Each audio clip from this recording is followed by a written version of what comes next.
Good afternoon, everyone. My name is Matt Evans, and I'm here to present to you on the effects of livestock production on climate change. Climate change has been identified as one of the most imminent dangers to life on Earth and our way of life. If we're going to take a serious and realistic stance on climate change, we have to look inwards towards our lives and the decisions we make to make the most effective and efficient decisions to lessen our carbon footprint. As a person, one of the most effective and easiest ways to do that is to watch what we eat and to change our diets.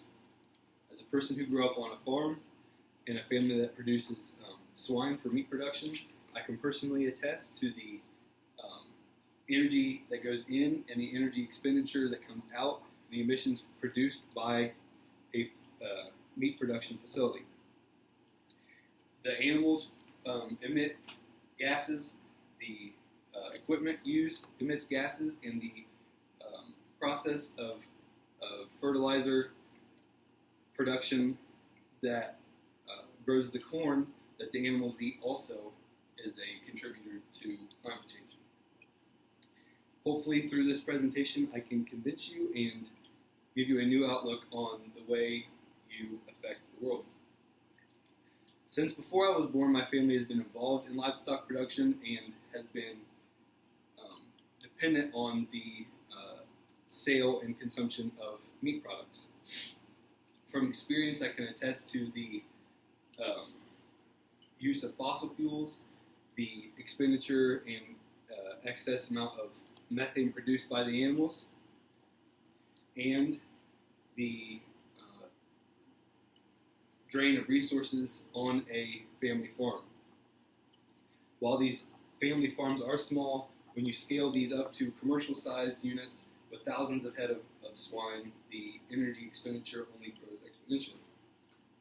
A study done by Cambridge University that was published by Animal, a scientific journal that is accredited and peer-reviewed, related that 18% of anthropogenic greenhouse gases in the atmosphere are produced by livestock production. And of that 18%, 9% of that is produced just by the animals themselves.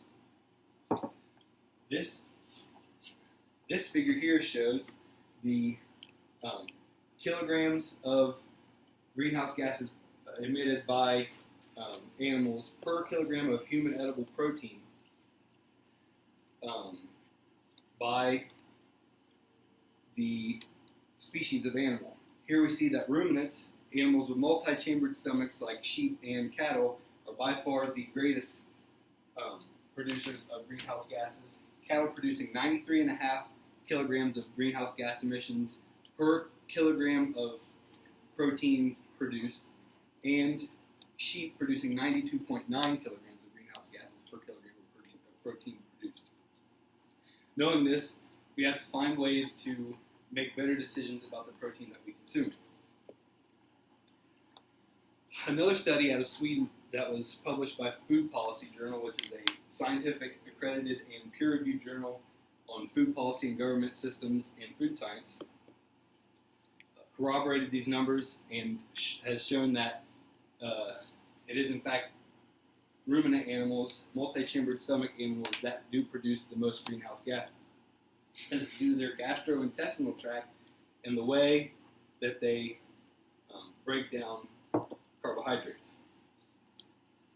The most serious of these being beef production.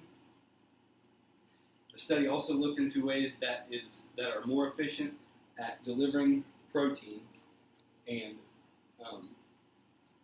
suggests that we change the protein in our diet from a meat-based delivery system to a plant-based delivery system.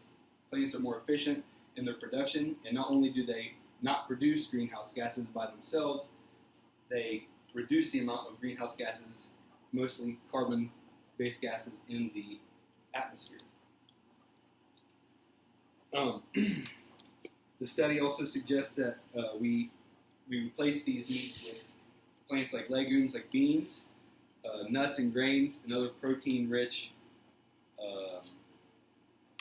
sources of food that are not meat. In conclusion, climate change has been identified as the most, if not the most, one of the most imminent dangers for life on Earth. It's the duty of people who are involved in the industry of protein production, like me and my family, to educate people in order for them to make better decisions. The questionnaire I handed out before the speech that asks how much meat protein you eat in 1 week is just to remind you how much you actually consume, in alignment with the numbers that I've shown you from the study by Cambridge about how many kilograms of greenhouse gases are released per kilogram of consumed animal protein. By making these educated decisions, we can better reduce our impact on the environment.